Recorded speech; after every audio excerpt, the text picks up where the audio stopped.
Hindi mapos magluto ilabina kung limitado lang imo na hibaluan. Apang pinaagi sa Technical Education and Skills Development Authority o Contesda, ini ang pwede matun-an kag mapasanyog sa kurso nga Cookery NC2. Isa sa mga nagatanyag sini ang Lucena Polytechnic College sa probinsya sang Iloilo. Sa idalom sang pagdumala ni Ma'am Maria Elma Gatiera, ang mga estudyante ang ginatudloan sang nagkalain-lain nga aspeto sa preparasyon sang pagkaon nga mapuslanon gid hindi lang sa panimalay kundi sa trabaho kag palambuyan. Mga kapuso, mapapunta sa mga aga, gudistoryahan ang mga tips sa gusto magtuon sa pagluto. Ang manunudlo gikan sa New Lucena Polytechnic College, si Ma'am Maria Elma Gatiera. Ma'am Elma, good morning. Good morning, attorney. Kag sa aton man mga kapuso, maayong aga man sa inyong tanan. Kamusta ikaw, Ma'am Elma? Kamusta ang ninyo eskwelahan subong nga may pandemya? Actually, attorney, bisan may pandemya pero regular gihapon ang amon nga mga trainings, regular man ang pagbaton sa amon mga customers, ang pagbaton sa mga inquiries sa amon mga trainings, no? Especially sa mga scholarship programs na gina-offer sa TESDA. So regular gali gyapon, ano? Isa sa mga programa ninyo ang pagtudlo sa pagluto, no? Madugay na ini nga programa nga inyo extend dira sa inyong mga estudyante? Nag-start ini siya sa mga 2012, no? Or 2000 before pa. Kaya isang una ang title sini or ang term na ginagamit diri is Commercial Cooking NC2. Pero gin-change siya sa mga 2013 into Cookery NC2. Okay, cookery. Ano bot silingon sina magamba ka cookery? No, iti para sa amon niya ordinaryo pagluto na lang natanan, pero ko ining first stage, no, ano bala ining matun-an sang estudyante dira?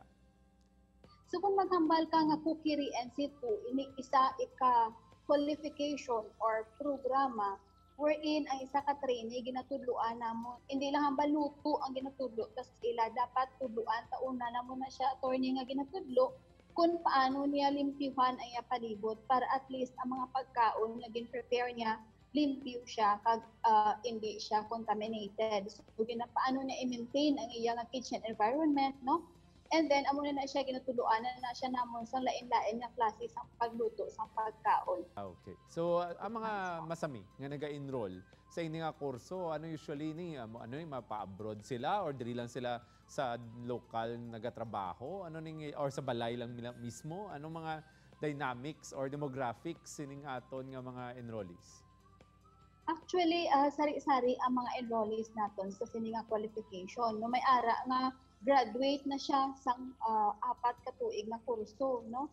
Then after sina, masakay gali siya sa barko, then kinahanglan niyang NC2 sa cookery or ang training certificate sa cookery. So ma-undergo siya sa training sa cookery NC2.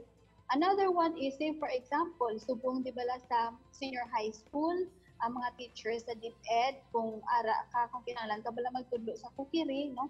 So ga-eskwela sila anay, and then after sila magpa-assess sila, and then part sa ilang requirements ilang pagtudlo. Mga high school graduates na iwaay na bala kapasidad na mag-eskwela sa kolehiyo, so himuon na nila is ma-enroll sila diri sa amon sa New Lucena Polytechnic College. Then after graduation sa cookery, makakita na sila sang obra kay may NC2 na sila nga ginakaptan, may ara sila training certificate kag NC2 certificate. Kung gusto ninyo mag-training, inquire lang kamo diri sa New Lucena Polytechnic College, no? Ano ba lang mga requirements na dalon nyo? Ang inyong high school card, ang inyong birth certificate nga taka PSA or authenticated sa NSO, and then the rest diri na lang sa eskwelahan namon i-provide ang iban nga mga requirements. Madamong salamat, Ma'am Maria Elma, sa imo tion ginhatag sa amon. Thank you man, Attorney Cedric Cabaluna kag sa GMA. Salamat gid sa inyo pag-imbita sa akon. It's an opportunity and I am really grateful to be your guest this morning. Dugang impormasyon kag good vibes sa pagbalik sa GMA Regional TV Early Edition. Ini ang GMA Regional TV Early Edition.